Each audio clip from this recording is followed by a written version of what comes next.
Let me ask you something. Have you ever walked into a room and without anyone saying it, you knew exactly who held the power? They didn't speak. They didn't move fast.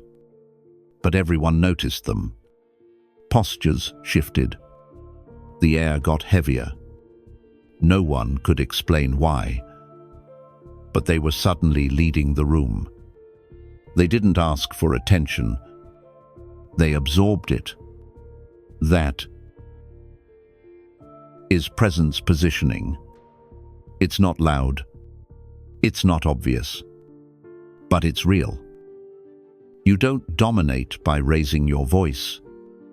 You dominate by changing the tone of the entire space without saying a word. The powerful don't push. They pull. Not with effort, but with energy. Not by saying, "Look at me," but by making others look without knowing why. This is the kind of power that can't be taught in school, but it can be trained. It's silent. It's invisible, but it decides everything. In this video, we're going to show you how to do it. How to control the room without fighting for the room. How to set the tone without opening your mouth. How to position yourself so well that others adjust to you, not because you're loud, but because your presence says, "This is my frame." Let's get into it.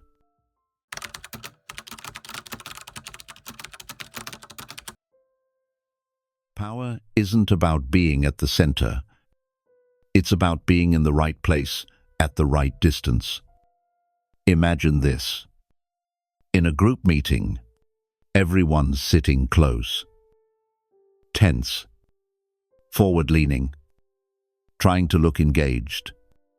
But one person stays back, leaning slightly, arms resting, eyes scanning.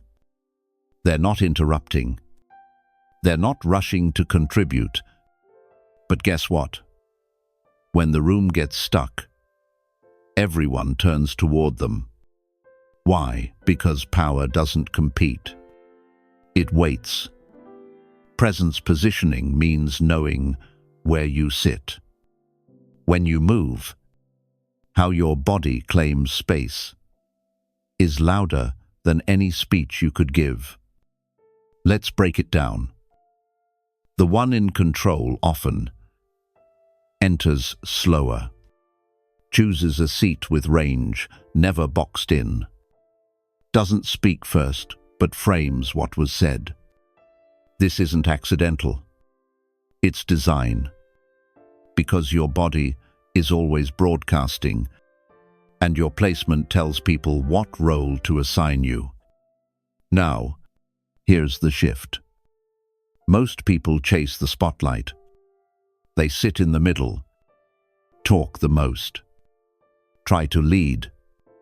But true presence doesn't sit in the spotlight. It bends the light. Let others rush in. You seat back still, neutral, unbothered. And by the time you speak, the room is already in your frame. You didn't fight for power. You absorbed it. Because geometry matters. Distance matters. Stillness matters. And that's how dominance begins, with no words at all.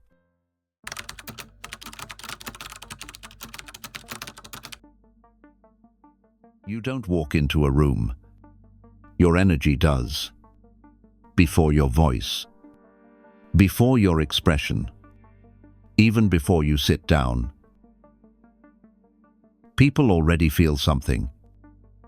That's presence. And most never learn how to wield it. Now here's the secret. No one teaches. You don't need to dominate with words when your silence shifts the air. Let me show you what that means. Have you ever seen someone enter quietly, but suddenly Everyone else adjusts. Someone lowers their tone. Another straightens up. The conversation just tilts. They didn't say anything, but the room moved. That's energetic command. And it comes from preloaded stillness, the kind that doesn't chase attention because it knows it already has it. This is how you control without proximity. You don't need to interrupt. You don't need to sit at the table. You magnetize the table to turn toward you. Let's bring this down to real life. You walk into a family dinner. There's tension in the air. Everyone's talking over each other. But you don't join the noise. You pour a glass of water. Sit calmly. Scan without reacting. And slowly, voices soften. Eyes glance toward you. Even the loudest person begins to slow down. You didn't earn that with status. You earned it with calibrated presence. That's not mysticism. That's strategic composure. You didn't demand the room. You claimed it by showing you didn't need it. Here's what most people get wrong. They try to prove confidence. You just demonstrate control without touching it. Because power isn't loud. It's felt. Not through pressure, but through pause. Not through assertion, but through resonance. And when your energy enters first, you no longer walk into rooms hoping to be seen. You enter as if you've already been known. And that is how presence becomes power long before proximity ever starts.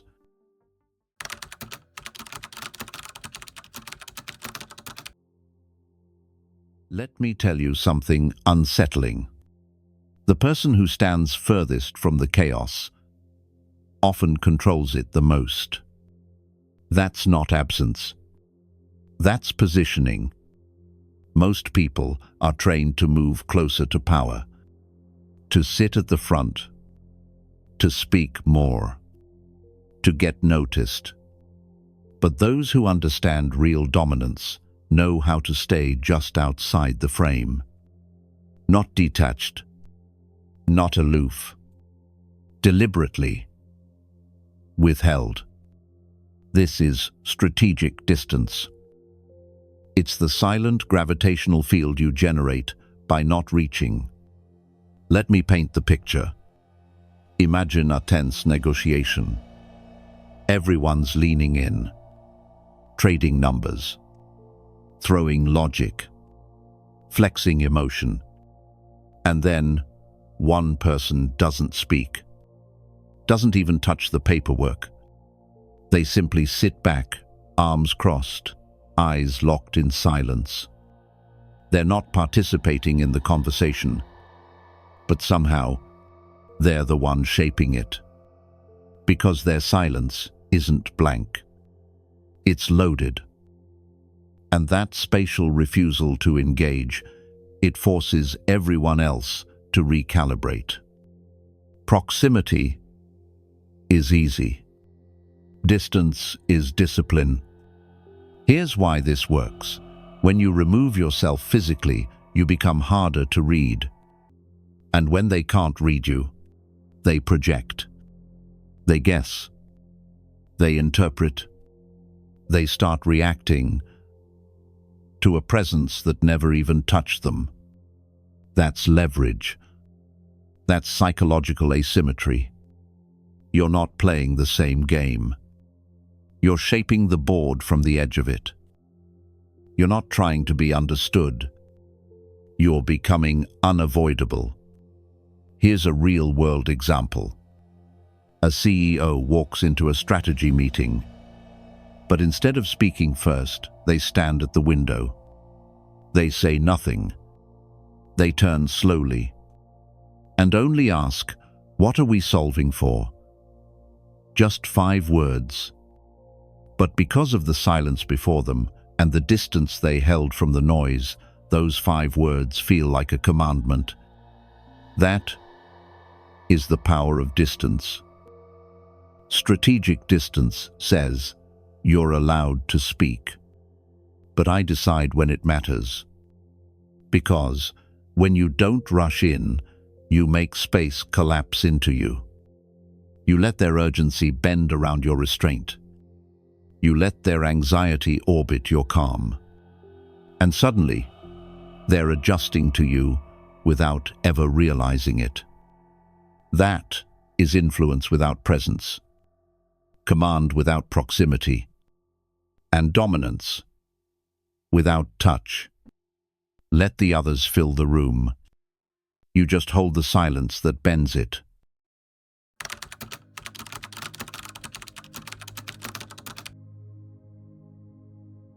Let me ask you something simple, but sharp. Who do you look at, and who do you ignore? Because nothing in a room creates more psychological imbalance than the strategic direction of your gaze. People think control means speaking, projecting, taking center stage. But true dominance is often felt through the eyes. Not loud, but calibrated, cold, precise. Because where your eyes go, power follows. Here's what most people do.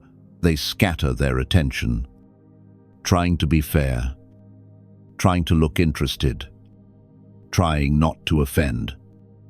But what happens when you don't do that?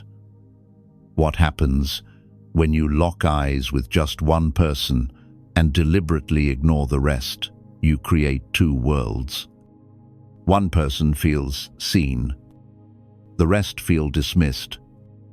And that imbalance is tension, is hierarchy, is pressure. You didn't raise your voice. You didn't say a word. But suddenly you've split the room in half. This is selective attention. It's not about being polite. It's about guiding the emotional atmosphere without ever raising a hand. Let's go deeper. In political debates, the most powerful figures don't respond to the loudest voice. They turn, slowly, and speak to the quietest person in the room. Why? Because by redirecting their gaze, they redirect the frame. Everyone else follows. Your eyes are levers. They lift. They drop. They shift meaning without explanation. Here's a real example. In a corporate pitch, a junior exec is presenting with energy, excitement, passion. But the CEO never looks at him. Instead, she stares at the senior advisor next to him, arms crossed. And in that moment, the room knows. The presentation doesn't matter. The advisor's reaction does. The eyes have already spoken, and they spoke authority. Remember this rule: silence plus gaze equals invisible command. You don't need to interrupt. You just need to adjust the spotlight. You don't need to win the room. You just need to control who feels seen. Let others fumble for approval. You withhold it. Let them crave your eye contact. Let them perform just to be acknowledged. Because the moment you look away, they feel smaller. And when they feel smaller, they compensate. They over-explain. They adjust tone. They soften their edge. And they start aligning to the gaze that denied them. That's not aggression. That's gravitational framing. You didn't challenge them. You calibrated them. Your eyes lead the room without ever asking for it.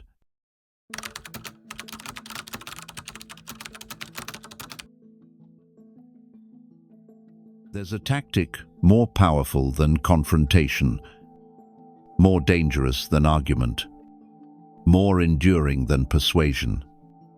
It's the passive frame lock, where you say almost nothing but force them to prove you were right all along.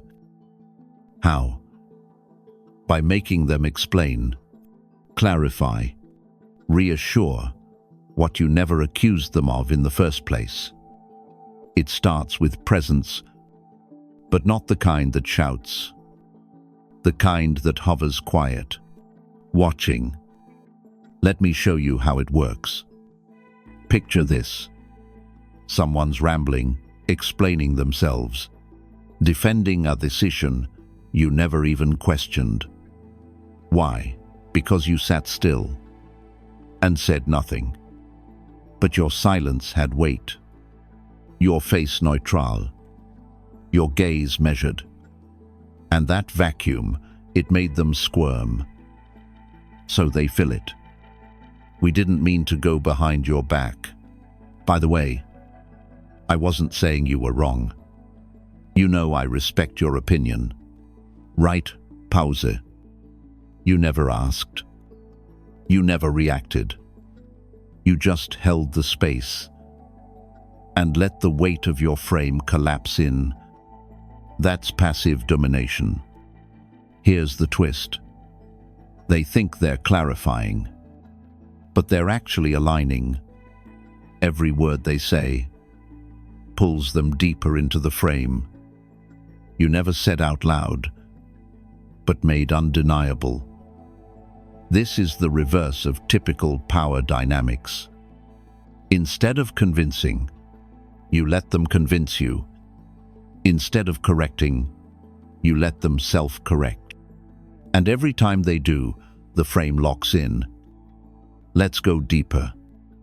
In psychology, this is called projective guilt activation, where someone internalizes tension you haven't even voiced and rushes to ease it.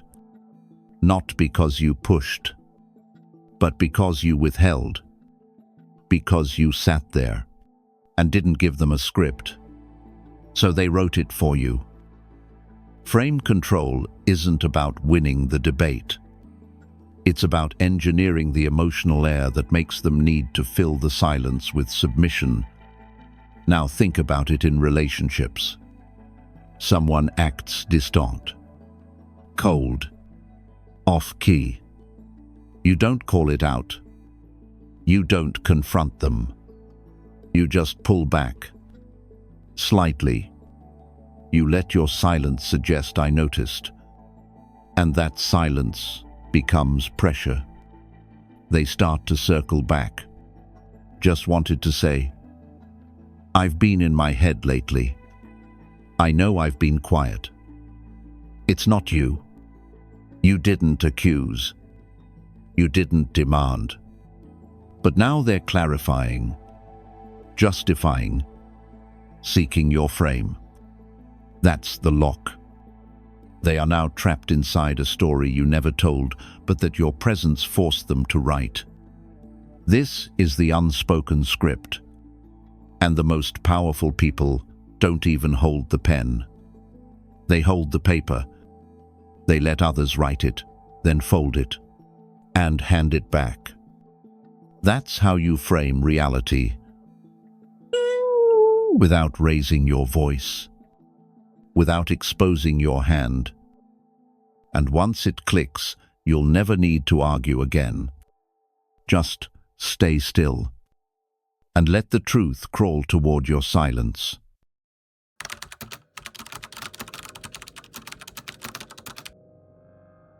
Let me ask you something simple. Have you ever noticed how some people don't need to speak much? Yet, somehow, the room shifts toward them. They're not loud. They're not flashy. They don't demand attention. But people start orbiting them anyway. Like gravity, pulling without pushing. That's not coincidence. That's a tactic.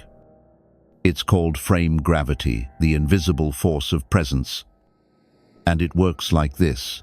In every group, every room, every conversation, there's always one person who becomes the center. Not because they try to, but because they refuse to move. They stay still. They stay calibrated. And in a world that's constantly reacting, that stillness becomes magnetic. You've seen it.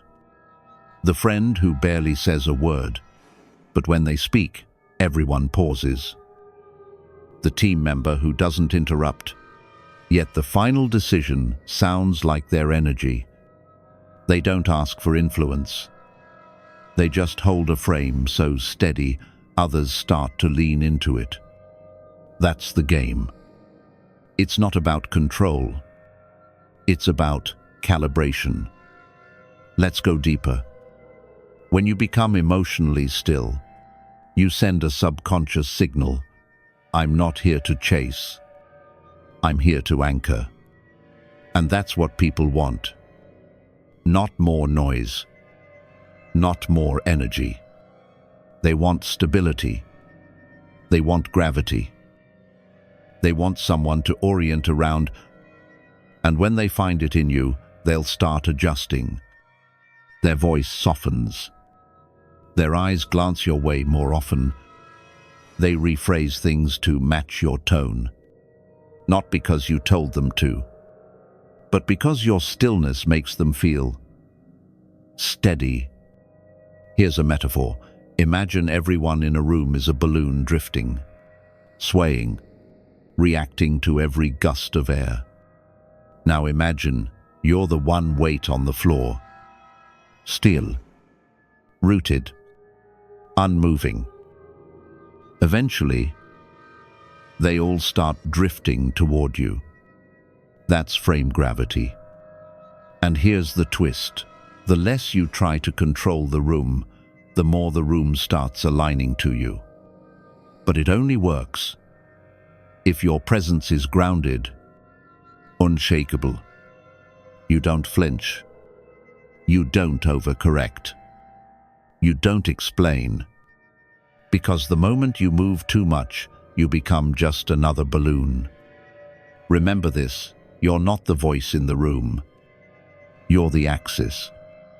The fixed point everyone begins to circle.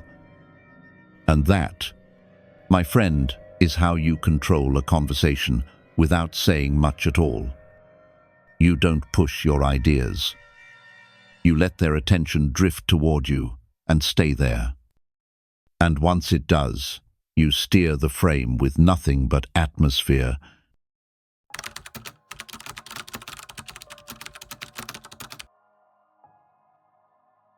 Let me leave you with this. Power. Real power doesn't come from how loud you speak. It doesn't come from how often you interrupt. It doesn't come from forcing others to agree with you. It comes from something much deeper, more silent, more dangerous. Presence. Think about the last time someone walked into a room and everyone noticed without them saying a word. No introductions, no announcements, just presence. That's the kind of dominance we're talking about. They weren't loud. They weren't aggressive. But somehow, they changed the atmosphere. With nothing but their stillness, their restraint, their energy. That's the kind of power you want. Not the kind that screams, but the kind that pulls everything toward it. Gravitational power. Now here's what I want you to try. In the next 24 hours, say half as much as you usually do. Literally. Pause before answering. Make eye contact longer than you're used to. Don't rush to fill silence. Let it do the heavy lifting for you. And when you speak, speak like you know your words. Carry weight. Don't explain. Don't justify. Don't argue. Just drop your line. Let it echo. Let them adjust to it. Let the silence afterward confirm the power behind it. You see, most people chase attention, but the real ones, they command it without even trying. They create gravity, and others fall into it. Not because they were forced, but because there was no other option. He didn't demand. He didn't convince. But somehow, we all followed. That's not coincidence. That's design. That's what happens when you stop trying to win and start embodying the outcome. So from now on, say less, mean more, move with certainty, look with intent, and speak only when it shifts the energy in the room. Let others perform. Let others over-explain. You stay grounded. Stay still. And soon, they won't just hear you. They'll feel you. Because the most powerful message is the one they absorb without realizing it. That's presence. That's command. That's the silent way. And it begins right now.